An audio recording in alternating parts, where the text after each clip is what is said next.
had this running spreadsheet of over 450 business ideas. Every week when I'd write this newsletter, I'd ask myself the question, do I want to go build that business? And the answer was always no. But when I started really kind of formulating what Tofu would be, everything aligned. It was such a clear why now to me. So I started getting pitched a ton of these very thin wrappers around OpenAI. And that was kind of my first inkling of there's a there. This isn't it, what I'm hearing, but there's a big opportunity to take a huge swing and become the next massive player. Talk to us through about that narrative and that first pitch that you had going out to investors. So originally, one of the things that we noticed, we saw in marketing over the last decade was this concept of tool sprawl, data silos, just lack of consistent and cohesive campaigns. We thought we could consolidate this. So we went for the platform play from day one. The platform play for marketing says we're going to templatize all of the jobs to be done. I was getting pitched all these companies and I'm like, I could go build this 10 times better. And if that's my reaction over and over again, I got to put my money where my mouth is and just go do it.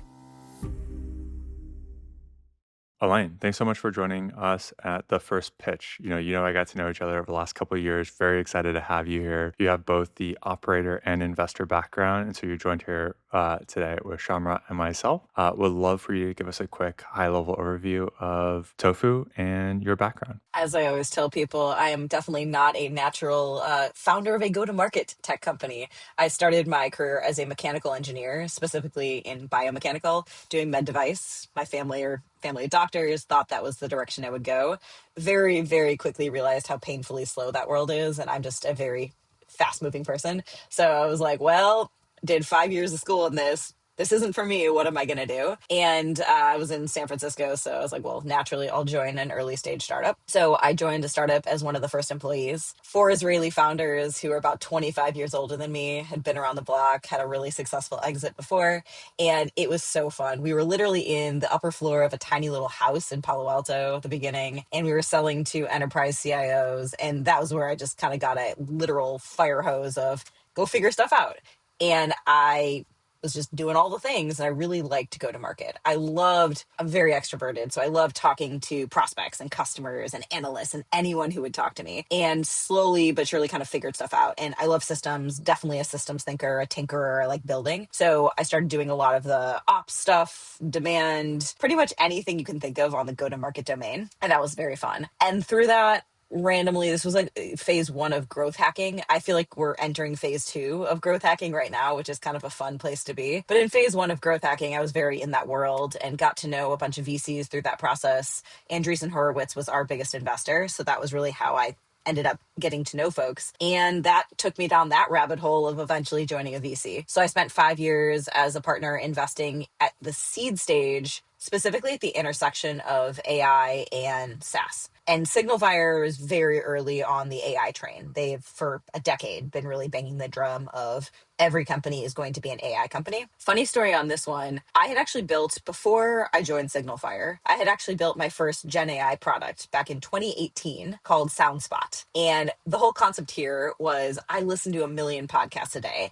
and there were so many newsletters. This was like the rise of Substack. So there's so many newsletters and really good blogs, like corporate blogs, that I wanted to read the content, but I never got around to it. So I was like, well, I want a custom podcast feed of all this content. So you could subscribe to anybody's blog or newsletter, and it would deliver a custom RSS feed with every new episode using GPT-1, if you can believe this, and Google's transformer for speech called Tacotron. And it was super robotic. It was like, again, way too early, but essentially it was Notebook LM, but 7 years too early. So that was my first taste of that. I was actually starting to pitch VCs around building a company around stuff like this, and ended up on the investing side. Then in 2022, I guess, I started getting pitched a ton of these very thin wrappers around OpenAI, on GPT-3 in particular, on the go-to-market side. And that was kind of my first inkling of there's a there. This isn't it, what I'm hearing, but there's a big opportunity to take a huge swing and become the next massive player, whether it's, kind of the Salesforce, HubSpot type player in the go-to-market space, specifically leveraging this GenAI step function change. And that's where I really started saying, I need to go do this, and decided ultimately to take the plunge and jump. And honestly, should have done it a decade earlier, but I'm glad I did now. I gotta ask, like, as the investor here who, was an operator, and so I'm on the operator turn sort of, running a funds, like, what's been the biggest kind of change for you? And how did you go about basically saying, I mean, was it the technology shift that said, now I gotta go do this? Because obviously you've heard probably hundreds of pitches. I mean, it's hard to be a founder. I'm curious how that transition has been. And was there a specific moment that said, I gotta go be a founder now? Sort of. So I had a newsletter during the pandemic, beginning of 2020. I started a newsletter weekly called Three Things. And I had this running spreadsheet of over 450 business ideas. And I would write why now, how to build it, how to monetize it, and kind of just this inkling of here's a business somebody should go build. And I started this newsletter where three of them I'd walk through the entire thing. So here's the idea, here's what's changed, here's why now, here's all the forces at play, here's how I would go, like literally the playbook for how to go build it and how to monetize. Some of which are venture backable, some of which aren't, but I kind of mixed it across every domain you can imagine. It was just kind of that's just how my brain works. So the funny thing is, during every week when I'd write this newsletter, I'd ask myself the question, do I want to go build that business? And the answer was always no. And part of it was either too hard, I'm not the right person, I don't have the right network, whatever it was. But when I started really kind of formulating what tofu would be, and it's definitely evolved, but even that initial thing, everything aligned. It was such a clear why now to me. I just saw that this was going to unlock a whole new world, kind of like that iPhone moment. I was a little too young to really take advantage of the iPhone moment by like 1 or 2 years, but this to me was like the next iPhone moment. The second thing is I was the right person to go and do it. I have the network, I understand the pain points, I come from this background. I wanted to go and solve it specifically for challenges that I personally had experienced. So that was why the go-to-market domain just felt like a right fit. And I think also, this is like, again, the founder ego. I was getting pitched all these companies and I'm like, I could go build this 10 times better. And if that's my reaction over and over again, I got to put my money where my mouth is and just go do it. So it was like a slow burn and then like a final, like, yes. And I'm curious, Ellen, so you obviously came from the marketing background. You were the persona that you're building for here. You had seen all these pitches. You had heard all of the narratives, and the why now made sense for you. What was the biggest blocker, if anything, that made you want to jump back into the arena and actually go be a founder? Was there anything that you had to think through this time around? Well, I'll be honest with you guys. I'm a mediocre investor and probably always will be. And I'll tell you why. And then I actually want to hear Samrat the reverse story. I'm the world's eternal optimist. Like for people that know me, it's like laughable how I just can take anything and be like, yeah, but it's going to be amazing. And I'm very social and extroverted too. So it was very easy for me to build a lot of relationships with founders and get good deal flow. That was not my problem. I had a podcast for deal flow. I had all kinds of things. I just could get swayed by anybody. So almost anybody could convince me that this was a huge opportunity and they were the one to go do it. I'm just too optimistic. I didn't have that lens of scrutiny that I think is really required. And you can only make so many bets. And I think I had trouble really trying to wait and wait and wait until you hear the thing that's like, yes, this is going to be it. So I think for me, I probably always will be mediocre when it comes to that. I'm great when it's friends. If I'm like, hey, I love this product or I love you, I'm betting on you, great. I'll put some personal money in there. But I think for me, I should be an operator. I like building. I like the directionality of it. VC is very cyclical. It's like very circular in terms of the work you're doing. But building a company is like this, but at least it's directional. And I think I get more satisfaction from that. I think the other piece too is I like control, as I think most founders do. You don't have that same level of control when you're investing in a company. You can provide advice, you can obviously be there when things are hard and be kind of like a friend to the founder. You can share what you're seeing and hearing from a 10,000 foot view. You can't actually enforce change at a company. You can't tell them that they should be doing X, Y, or Z or turning this direction. And I want to make those decisions myself. So I guess that's kind of my why. But I'm curious, Samrat, on your side, like in the reverse direction, why that way? I mean, honestly, I'm still trying to figure it out myself. I've been angel investing for 6, 7 years. Now I run my second funds. I think the benefit, I think, of as any you've experienced this being at Signify is you learn through so many founders. You learn about the market. You get to see so many things kind of happen. And when you start a company, you're kind of all in on one idea, one sort of like segment of the market of a specific problem. And so you have to really like it. So, I mean, I totally understand when you said, hey, why am I the best person to start this company? It makes sense. I do have to ask you, though, it's like putting your investor hat on. You entered one of the most crowded categories in the planet, MarTech, if you more broadly. I'm sure you've seen, I mean, as you just stated, hundreds of companies getting founded. How did you kind of like, I'm just thinking about your sort of first pitch of building Tofu, going out there. Obviously, you have sort of found a market fit in the category, but it can't be that simple. It's like, I'm sure it was tough out there, raising your kind of first round. Tell us about what happened in that early days of fundraising about a few years ago. I know you just recently, congrats, raising your seed round. I'm not sure if with Index. Tell me about that first pitch, and I've got to imagine this has been an objection, and I continuously hear it from a lot of go-to-market tech founders as like, oh, hey, it's tough out there because this is a crowded category. For sure. Here's going back in time. So we raised our seed round in late 2023. Last year we raised an A. For the seed round, I will say this was really fun to be on the other side of the table. When you come from many years of investing, not just investing, but at the seed level, I know exactly what every VC is looking for. I know the check boxes, I know what to say and what to do and how to position it. So I think I was in a really unique position.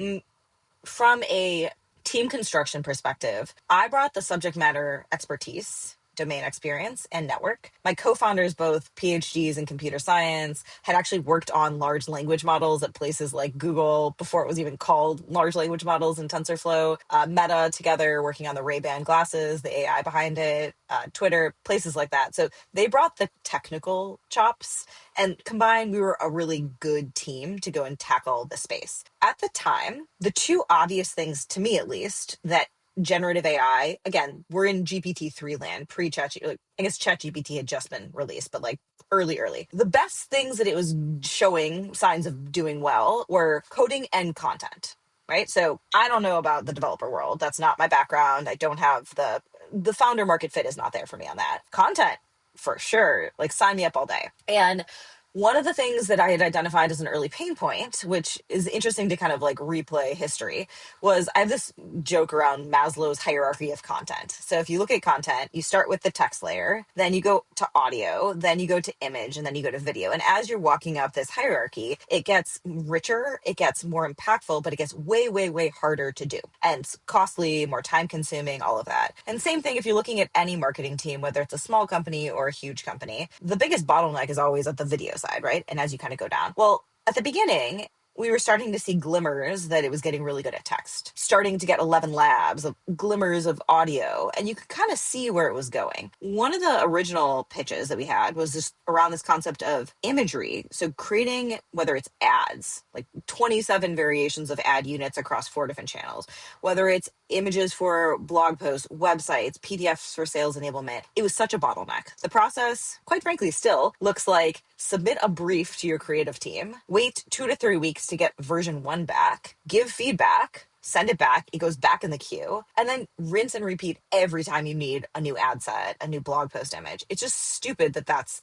the state of the world. So we're like, well, we can totally use AI to solve that. And that was the initial kind of like idea. We thought we were going to go direct to images. We learned very quickly the image models just weren't there. And we ended up doing, I think, 40 to 50 interviews with CMOs of mid-market and enterprise companies. And we had an entire matrix. We had a spreadsheet and we had pain points. And then we had boxes around how ubiquitous was the pain point, how hair on fire was the pain point, how much willingness and ability to pay was there, and then how good was AI right now at solving it. And then we also had another little note around like how long do we think it will take for AI to be really good at solving it if it's not today. And where we ended up was with more the text layer because that was what was good enough. So we ended up with text around content repurposing and content personalization. Those were the two things that checked all the boxes: ubiquitous, hair and fire problems, willingness to pay for it, AI could solve it. We still haven't gotten to the place 3 years later, quite frankly, where image and video are good enough for B2B. We sell to B2B, right? We're not selling to the consumer companies where it's in painting and here's your product image. Not good enough, but getting really close. So we've just, again, really doubled down on where it's good, which is the text layer. Yeah, it makes sense. I actually love the framing that you have both around the breadth of pain as well as the depth of pain, and framing it as what's possible now versus what's possible in the near future and later future. So really focusing on text. So when you think about that narrative that you talked about in your pitch deck, right? You talked about, hey, I know how to go pitch for the seed round. This was an area that I was an expert at. What were some of the things that you incorporated into the narrative? And how did you talk about kind of that competitive landscape? Because around the time that you were doing this, you had companies like Copy AI, Writer, Jasper. There's a bunch of other tools trying to go solve some of those problems. Like, how did you think about your wedge into the market? Again, one of the quotes that I like is like, hey, if you're going to go start a company, you wanted to go start a company in the Salesforce scale, right? Like, go build this generational business. And I really loved that from one of your previous podcasts. Talk to us through about that narrative and that first pitch that you had going out to investors. So originally, one of the things that we noticed, if you look at the sales org versus the marketing org, sales, if you it's like a cake, right? If you take a slice of a cake, everyone has exactly the same layers. And that's how salespeople are. You hire the 28th salesperson, their job and their tech stack and their day to day looks exactly the same. It's just different accounts or different contacts. If you look at marketing, marketing is the exact opposite. It's like every single person has a different slice of a different cake. You are hiring an expert to just do meta ads, an expert to just do content, an expert to just do field marketing, an expert to just do marketing automation in Marketo. And so it looks very different than almost every other business unit function. So what we saw in marketing over the last decade was this concept of tool sprawl, data silos, just lack of consistent and cohesive campaigns. We thought we could consolidate this. So we went for the platform play from day one. It was, we do not care what your function is across all of this stuff. Exactly, right? You guys know this very well at Clarify, right? The platform play for marketing says we're going to templatize all of the jobs to be done. Everyone in marketing thinks in campaigns. This campaign is an event, a nurture, a content download campaign, an ABM hyper targeted campaign, re-engagement campaign, stall deal air cover campaign, whatever that looks like. There's probably 5 people involved in that campaign. So what are the slices that we can kind of take and then automate away? So that was the original kind of thesis around it. And I still find that to be true today. I think what we're starting to see is AI is forcing people to shift, I guess, the hats they wear. We're seeing more people wearing the ops hat. I think you're going to have more builders, more systems thinkers, things like that. You're seeing a lot less people more on the content side. I think product marketing, similarly, a lot of this stuff can be prompted away, or you just don't need as many people on that. But the general kind of pitch was around, hey, there's this, massive consolidation effort and nobody's been able to do it. And that's what Salesforce did really well. They became the de facto place that consolidated all the sales functionality. Now it looks different in marketing, but there should be an equivalent size company. So that I think resonated really well. A couple other things that we did that were quite strategic. So we had already done the work of getting feedback from 40 to 50 CMOs. We literally had the data there. We showed how we came to our decision, why this is our wedge, how we ultimately build the platform. And I think having that thought through where we have a very clear, very painful wedge. And I really like your framing, Patrick, around depth and breadth. So like of the pain. So like how deep is the pain and then how ubiquitous among this persona or this type of ICP. We had done that work. And then from there, I think the other pieces that came into play, we already had some design partners locked up who we were able to show some pretty cool stuff. So we focused much more on the hyper personalization, less so on the content repurposing, which is where you saw Jasper and Copy in those companies. So for us, they could literally give us a list of 200 target accounts or prospects, and we'd be able to spin up 200 one-to-one landing pages tied in with the emails automatically. It was a really slick demo, and I do think that got us pretty far, especially because this was before it was easy to spin up a good GenAI demo. If I was trying to do that now, it would not be as impressive. But at the time, it was impressive. And then the last piece is I truly think we had really strong founder market fit. And that definitely comes into play when things are unproven. So having the combination of the technical expertise paired with the domain expertise and just the ability to show how fast we move. I mean, one thing I always look for on the VC side was just speed of learning and speed of execution. And I think the 3 of us, maybe too fast,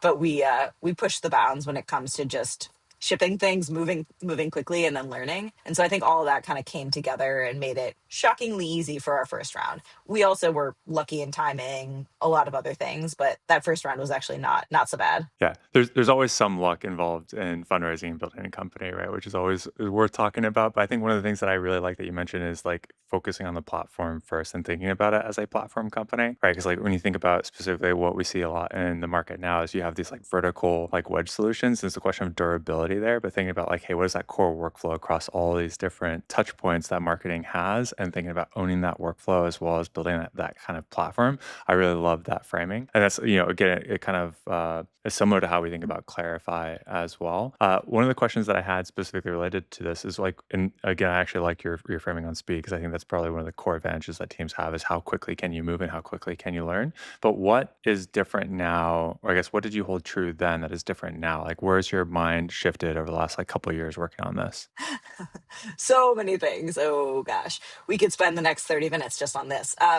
Let me start with what held true, because I also think that if you would have asked me the question 6 months ago, my answer would be very different. Everything has changed in the last 3 months. I started playing with Claude Code end of December, and that was my oh shit moment. I was probably 8 weeks before most people of just seeing where the world was going to go. And kind of felt like the boy crying wolf at the beginning, being like, oh my God, oh my God, oh my God. And everyone's like, what are you talking about? And then 8 weeks later, you start seeing the first LinkedIn post, and then it's just come in full force after that. But I mean, again, that's where I should be playing as a founder. I should be 8 weeks ahead. So the stuff that's held true, I have asked over 50 CMOs in the last 2 months, what is your top priority for the rest of 2026? What do you guys think the answer 100% of the time has been?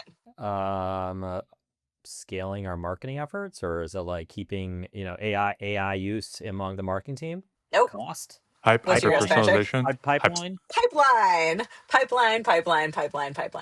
All the marketing team cares about is pipeline. Logically makes sense, right? Number one, pipeline is down across the board. Across every sector, it is harder and harder. Multiple reasons for that. Right now, for the first time ever, you're seeing all of these companies, super large enterprise, tiny in between, saying, we can build everything ourselves. The reality is, no, you cannot, but whatever. Give them 6 months to figure that out. So last quarter, this quarter, next quarter, however long, we don't know. Everyone is now getting hit with a pull back from the CFO, pull back from the business unit leads, because we're going to build it ourselves. Second thing is, all of the channels we used to use for pipeline gen are gone, right? Ads are not very effective anymore. Nobody's answering the phones, or it's getting screened as spam. Emails, atrocious email deliverability rate, open rate, click-through rate, all that kind of stuff. Everyone's getting spammed on LinkedIn now. It's like, where do we generate top of funnel pipeline? So it's really hard, and I get why everyone's so focused on that. But that's always been the case, meaning we always associated ourselves with pipeline generation. From day one, that's been where we've been focused, is like, we have to tie the marketing team to revenue. And I think that what I'm seeing right now is sales and marketing converging more than we've ever seen. And I think that's going to continue. And as long as marketing is getting measured and associating themselves with pipeline, that to me is like clearly sales territory. So now it's like the lines blur, which is, in my opinion, a good thing, because there's been too much friction over time between marketing and sales when they all should be associated with pipeline and revenue. So I like this as a change, but I do think that that's, again, they're converging more. So that's consistent. Pipeline's really important. What has changed is a bunch of things. So I would say the biggest change that we've seen truly in the last 3 months, or 2 months even, is a shift away from UI to chat interface where people exist. So one of the changes we made in our product was we took our product and said, cool, let's cut the head off and put it in Slack. So we made a headless version of our product that's an agent that's called in Slack. Still has the functionalities, still has the integrations with your systems. It still can go and create the campaigns. It can do a lot of other stuff too. And what we've discovered is, even just by moving it to Slack, the interface change caused a ton of change in behavior. People started bringing in their sales teams because they were realizing the friction point went way down. And, we want to make sure that the sales team can help with the account selection. So bring them in here to create the list, and then marketing is going to take it from there. Or we want to go and get feedback from our approver on this campaign or whatever. So collaboration's there, multiplayer mode, friction of use way down. But I'm just seeing so many founders I'm talking to, so many other products. Everyone is trying to remove the UI. Huge change in software. That's number one. Number two is, I kind of touched on this, there is this point in time, which my expectation is it lasts for another 6, maybe 12 months, where everyone thinks they can build everything themselves. And again, I feel like I'm 8 weeks ahead on this, where I've kind of tried and I've built some really freaking cool stuff, some of which works great. But the maintenance cost, the fact that some of this is literally running on either my local machine or a server in my basement, there's no standardized process around how all the stuff is built, how we let's say we're like, hey, here's a business pain. Four people are going to go and try to solve that same pain in different ways. So now you get duplication. There's just a lot of mess, but I do think that that's been a dramatic shift. And I think people have to take a real close look at, am I in the wrecking ball, which is Claude Code and OpenAI and maybe Google, people just building things themselves. And then the other piece too is just, what does marketing do when all of the historical things don't work anymore? And we kept getting sucked into two things that I think are challenging from a technology vendor perspective. Number one is, we can't improve email open rates by writing a better email. Like, it's just not going to happen, right? So the body, let's just take email as an example. You have a subject line. First, you have to get the email delivered. So let's assume the email gets delivered into the inbox. You have like 6 to 8 words in a subject line to determine whether they open it or not. If they don't open it, everything that comes after is irrelevant, right? The email body doesn't matter. The awesome content you're linking to doesn't matter. It doesn't matter. So that's like barrier number one. Now we open the email, like, again, it has to be so compelling because the cost of creating an email has gone down substantially. And it just seems like, pick your channel, the challenges have 10x'd in terms of how hard they are for a marketing team. Where I think a lot of this goes, and you guys both having like super deep expertise in go to market and also seeing a little bit more of like the sales and pipeline lens. One kind of gut assumption right now is that it all comes down to, I am a little reticent to use the term signals or signal stacking, but it comes down to, here's my addressable audience and here's the white hot center of my bullseye right now. And that's a moving target. So like next week, it's going to be over here, next week over here. How can we get as much information as to that white hot center and find any company showing the signals? And these signals can't just be they fit a certain demographic description or firmographic description. It has to be, what is their compelling event? And can I go and identify that and find that? And can I find enough that have that compelling event? Like, people don't buy because they have pain. People have pain for all kinds of things. They buy because there's some compelling event. It could be the board is telling you to go and find a solution for this. It could be you had a major screw up that, forces you to go and rethink how you're doing things. But I think if we can figure that part out, that's where marketing and sales both go. But that's really hard. And I think that's where everyone's kind of chasing a similar pie. But I'm curious to just hear how that lands with both of you. When I'm curious, like when you guys raised your Series A, did you get a different set of pushback on, like, I imagine the whole markets, crowded and blah blah blah. Like what was different about your pitch, if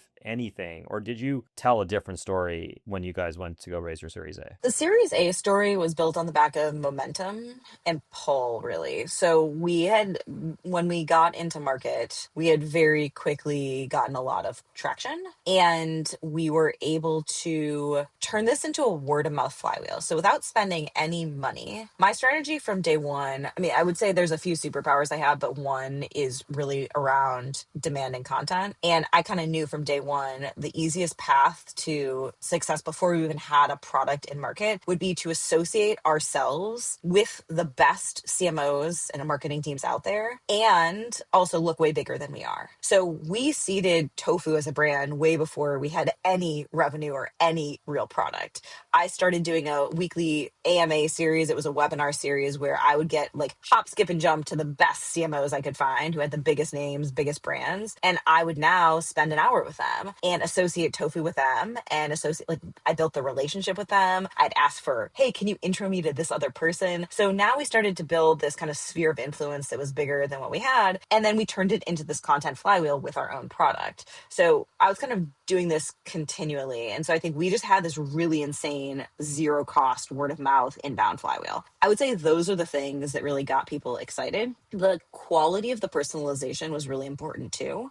And I think being able to show how well we had honed and trained our models and our systems to do this extremely well and at scale at the time, again, this is a year ago, at the time was really compelling. Again, I think if I was going to go and try to do it today, I would have a really hard time. So I feel very lucky around our timing and that we have a bit of time to see where everything evolves and how things either hit some form of stability or asymptote. I don't know when, I don't know what, but at least we have time. I mean, just selfishly, if like you're looking at go-to-market pitches, putting your venture hat on right now, what's your take on the category, just more broadly, of MarTech, go-to-market, new applications that are being started? Do you still think that there's, now that you mentioned the December Claude Code moment that you had, What is your take on whether this is a category to bet on? It's a hard category for sure, but I honestly am reticent to find any other category that doesn't feel as hard right now. I think almost everything feels hard right now. There's a couple things that I think I would look for, and this is also stuff that I will say to you so that I hear it again. There's a couple big issues. Number one is the more you go up market, the more this looks like forward deployed services with an underlying product that people will pay for continuously. So I think that is a play where you can build a really sizable business, but you have to go very up market. You have to charge a lot of money and you have to have a team that is truly going to be forward deployed. I'm sure everyone's hearing the same thing of like everyone's shifting to forward deployed. I think that's a good model right now, especially if you're going up market. So that's number one. Number two, 75% of the issues that we have run into with customers come down to data quality and data issues. And if you look at the best success story over the last 5 years in the go-to-market space, I think most people would point to Clay. And Clay sits in a very narrow part of data. They sit in the enrichment. And they're interesting to me because they're actually, you can't tie Clay as a product to pipeline or revenue. Like there's no way that you're like, Clay helped me produce this opportunity, but it's in the flow of giving us the infrastructure to be able to generate revenue and generate pipeline activities. So that's one. But if you go back in the funnel, we literally run into on a daily basis. Today, real story, customer pings me on Slack. The thing I saw in my notification was, hey, can anybody here help figure out why this happened and make sure it never happens again? Not a message you want to hear from a customer, right? So I look at what the message was, and somebody from an analyst firm was accidentally from IDC. I'll just use it since this is relevant to the story. From IDC was sent content in an email for International Dental Center or something like that. And I was like, guarantee this is a data problem. So jump on with them to try to fix this as quickly as possible. And look, in their CRM, IDC, the company, which is associated with all the contacts, the domain is the domain for International Dental Center, right? AI is going to just shine a gigantic light on how bad our data is because AI is not as discerning of knowing that IDC is an analyst firm and this is a dental center and I should know the difference. It's just not going to be able to do that when it's programmed to say, pull this domain, go research the company, understand that. So I think there's a play there. I don't fully understand what it is, but I think there's something that, again, I always look for why now, like what has changed, and then why is it going to get 10x or 100 or 1000x worse in the future? I think that the data quality issues that we've suffered for a long time because it wasn't so painful is going to become unbearably painful. And whoever can do that earns the right to do what comes next. I've just learned in watching the space evolve that the further up you go into data collection, the better you earn the right to do all the downstream stuff. So that's actually, in my opinion, why all these call recorder companies just grow like weeds, because you're in the place where you're collecting net new data. And once you own that, and again, they make it hard to get the data out, but once you own that, it's very easy to be like, and once we have this proprietary data, here's what we can do with it, and here's how we can help you. So I think that to me is an interesting play. And then the other play I will tell you, which we're exploring right now, is selling to non-tech. So everyone in Silicon Valley is so wrapped up in the sexy logos, sell to the sexy logos, sell to the other tech companies. Like everyone wants to sell to like the Cursors and the whatever. I want to sell to the companies that are making like agriculture equipment and coatings and sealants that are, doing $1 billion in revenue. The world of tech, like high tech, is like this big, and that world is so gigantic. And I think we are just trained not to look there. But I do think if you look there, these are the companies that are not going to go build it themselves. They don't know what Claude Code is. And even if they do in a year or two, that's not their discipline. They're not going to go and spend their time and resources. They have pain. They want it solved. They have to market. They have to generate revenue. They have to do all the same things tech companies do. I think that's a really interesting place to build a giant company that is overlooked. Like I was just looking this up recently. So one of the success stories around, everyone was like, there's no actual Salesforce ecosystem. And then Viva became a public company building a CRM on top of Salesforce specifically for pharma companies and biotech. Viva right now, I think I looked it up, they're doing like 3 billion in revenue, which is a giant company, right? For a tiny niche. They sell to a tiny niche. It's not that tiny. And I think that people underestimate how big some of these sectors actually are. I think this is actually one of the interesting observations we've had at Clarify as well. We have one of our customers is a manufacturing customer, right? And they use us for their CRM. And it's, you're like, typically we're working with B2B SaaS founders. I think this is some of the hubris in Silicon Valley is that you want to build software for people like you and or your friends who work at these companies. And you want to go capture those good logos. But some of these other companies have deep pain that your software is well suited to go after. And so, yeah, I think that is a great observation. I think when you talk to other founders, or like I know you still talk to a bunch of other founders, and you still do that as part of your work as well. Like, what do you see the biggest mistakes that they make in the time now when it comes to creating companies? One question I have for you first, and then I'll answer that one. With the manufacturing company, how did you find them or how did they find you? We're an inbound funnel. So like all of our leads are generated inbound. So we, and this is, I'm curious actually from your point as a former marketer, current marketer as well. Like we just go back to the basics. Like we write great content. We try to be in the channels that our customers hang out. So we're not creating a ton of, I'd say, noise in market, but we try to generate things that are actually helpful for people. And then from that, like we get a bunch of inbound leads that come back. So I say we've gone back to the basics of marketing, good marketing, and not falling into this trap of just producing a ton of garbage content and a ton of noise in market. I spent a lot of time in Atlassian where we're trying to do like the right message, to the right person at the right time. We talked a lot about hyper personalization back in those days as well. This was 2017 era, where we wanted the ad to the landing page to the in product message when somebody gets there. I still think that's like the perfect story and the perfect journey for a customer. But for us, we try to build a great product. We try to produce helpful content for people. And what that's given us is an inbound flywheel where people are coming to us looking for a solution to problems that they have. That makes total sense. And that is just good old marketing. And I do think that that's to your point of, producing high quality content and being where your prospects and customers are. That to me is also the same answer to like, if you did, let's say you did decide that your ICP right now, and again, moving target point in time, is manufacturing, you just have to go where they are, right? And they're on different channels. They're not maybe on LinkedIn all day, every day. They're not caring about like AI powered X, Y, and Z. They care about different things. And I think that's just the obvious answer that so few people get to. Well, one of the things that, I'm curious is since you spend a lot of time with CMOs, I mean, there's a lot of chitter chatter on the LinkedIn sphere of smaller marketing teams, automation of a lot of, marketing work. I mean, what is your take of like the future marketing org? It's something I'm sure you're thinking about a lot. Yeah, I'm sure the CMOs you're engaging with are talking about it. Like fast forward 3 to 5 years from now, what does a marketing org even look like? So let's take the snapshot of now and then in 3 to 5 years. The snapshot of now, what you see on social media versus what is reality could not be more different. I mean, truly, every time I see a LinkedIn post that is like, I built 38 agents that are running my marketing team. Like, no, you did not. I guarantee you did not.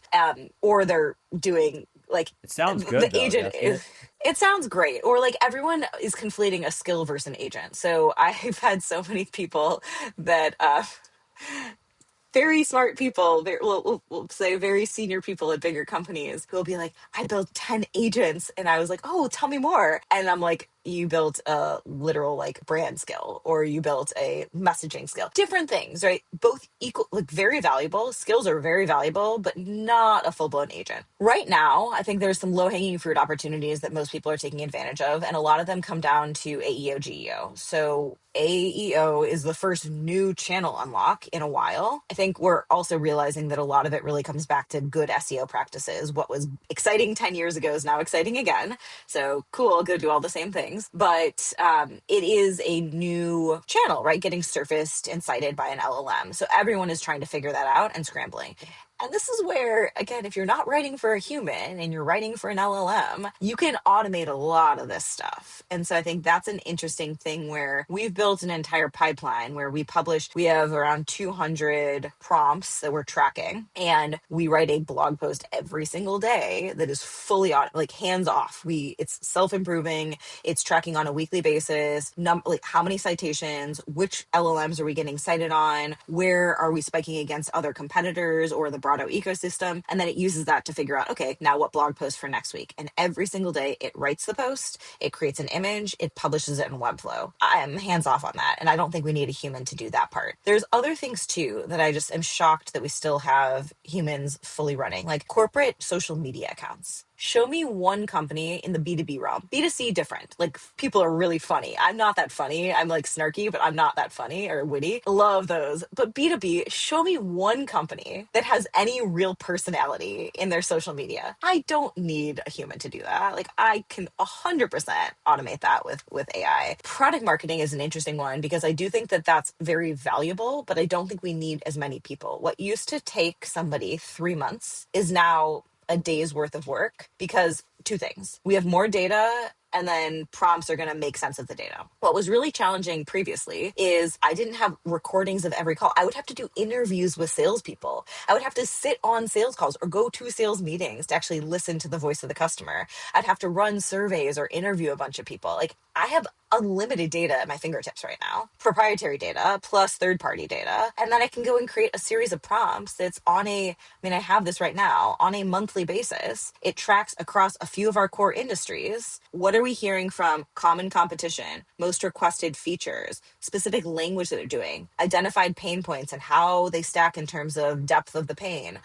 What are the most common objections? What are the aha moments when we show the product? It's just running these same prompts every month and giving me a readout, right? That's a lot of the core. And then translating that into messaging and positioning. Again, like I can use AI to do a lot of that. So I think product marketing is an important human role, but human is going to be leveraging a lot of AI tools and agents to go and do that. The creative team, I think we need like one or two people who are those X factors. They may or may not use AI at all. They're like thinking outside of the box. They're going to go and bring that, why are we different and how do we stand out? But then taking what they create as that core brand and then being able to translate that into all of the content, campaigns, real estate that we use brand elements on, that should all be done by AI. So I think we have this smaller ads, paid digital, that goes away. We don't need humans to automate that anymore. One of the things I built, we're not doing paid right now, but if we do, I'm ready. So I have these 3 agents that I've trained, one on Google, so search and display, one on Meta, so it's Facebook, Instagram, and then one for TikTok because I have aspirations of one day doing stuff on TikTok. But it every single month goes through Reddit, YouTube, LinkedIn, and then any blogs to find the best practices for right now for our sector and for B2B. And it amends its memory every single month and then creates an entire campaign plan. So it's like, and here's exactly, if we want to go and execute a campaign across, search for this, here's exactly what to do. And then it can create all the assets too. So I think those things, again, just don't involve that same level of creativity. It's also very analytical, which AI is just so good at. I mean, you literally just like tell it, here's all the data dump, figure out what's working and what's not, and tell us how to tweak it. And so being able to test things faster, get that level of data. So my thesis on this is that you get 3 personas. Persona 1 is the adult in the room. These are the people who are the decision makers. They've been around the block. They understand kind of management, but also they can take in a lot of data and inputs and quickly make a decision as to what we should do next. So those are the leadership team, right? The second group of people are the builders and the systems thinkers. These are the ones that are going to be either building tools themselves end to end, building agents, leveraging third-party tools, and then configuring everything so that it works and so that it runs. That's going to be the bulk of the team. Then you have what we'll call like the creatives. And those are, again, these people that are just bringing the differentiation. If we didn't have those people, everyone is going to revert to the lowest common denominator. Everyone's stuff in any category is going to sound the same. Nobody's going to be doing anything interesting. You have to have those people too. So I think you need a combination of those 3, but those are the 3 personas that I would be looking for if I was, again, like any company of any size. And I do think that people should learn how to spike in one of them. I don't think you can be all of them well. I mean, you can try, but I think realistically, you should spike in one really high and maybe have some like dabbling in the others. Just last question. I know we're wrapping up on time here, and this is super, super amazing conversation. For the founders that are listening right now, that are like, I need to go build pipeline, and they're like having a hard time doing it. What do you have to say to those founders that are like, fucking struggling right now? Get creative. I mean, quite frankly. So there's been so many funny things that I've learned just by testing a bunch of things that seem non-traditional. I mean, go to number one, first things first. your ICP is going to evolve, but whoever you think your ICP is right now, study them as people. Where do they live in the physical and digital world? And go meet them there. So, like, step one is just knowing where to be. From there, understand what motivates them. One of my favorite Claude skills that I build is a psychology analyzer. And it literally just understands human psychology to figure out what emotion do you want to tap into. People respond emotionally to things. So, how do you tap into that? One example I'll give away to everyone here. My best performing outbound thing ever is this LinkedIn automation that starts first sentence, "Hey, Patrick, heard you're one of the best SaaS founders out there." That's it, like little winky face. Or like, I think it said like my friend like was talking to a friend and they said you're one of the best demand gen leaders, content marketers, pick your like generic title. It just works because you're tapping into ego. And people felt so good and they're like, "Oh my God, who told you that?" Right? I got insane response. I booked so many meetings with that. So you have to tap into an emotion and test messaging and figure out what gets the right emotional response. You can do it in the negative sense. You can elicit fear, you can elicit being behind, or you can elicit possibility, ego, whatever is going to get that response. But I would just say again, like, get creative and know that people are emotional, not logical. So don't try to tap into the logical brain, tap into the emotional thing and meet them where they are. And once you figure out something that's working, don't over engineer it. Like, enough is enough. Like, if it's driving meaningful, whatever the outcomes are meant to be, double down on it, but don't tinker to infinity. At some point, there's the law of diminishing returns. A follow up there, just because it's top of mind for a lot of folks that are building go to market kind of products. Is there anything you would like double click into if you're in the go to market category? They're kind of like, man, there's a lot of noise. It's hard to kind of break through. Is it just like, what you just said, or is it you would do something a little bit? Did you evolve? Well, I think everything I said holds true. I would add one layer on top. Comes back to what we said 20 minutes ago. Pipeline, pipeline, pipeline. If we know that if you are on either the sales side or the marketing side, the number one thing that you are tasked with doing right now is generating pipeline, you must figure out how whatever you are saying is going to immediately know that they can help generate pipeline with it. So figure out how to make that message abundantly clear and how you're going to do it as effective and as fast as possible. Because if you can say, I will, like, for example, maybe you run a 4-week free, like, zero cost POC to show that you can generate pipeline. Whatever you can do to essentially say, I'm going to put my reputation and my kind of, butt on the line here because we're going to help you do this. And this is the most important thing for you. People are going to respond. People will try anything right now to generate pipeline. So come back to what is my most acute pain point. And it has to, again, coming into the like psychology piece. People are motivated by help me get promoted. This is at work. Help me get promoted. Help me make more money. Help me look good in front of my boss or my CEO or my peers. So how do you tap into that? And if it's like, my boss is telling me that I have to generate more pipeline, if you can help me do that, I'm going to look good, you're going to look good. So all comes back to incentives and psychology. I wish I would have studied that in college. Would have been better than mechanical engineering. Actually, I liked engineering. It was fun. Well, that's a wrap on First Love Pitch. it. Thanks, Thank you, Elaine. guys.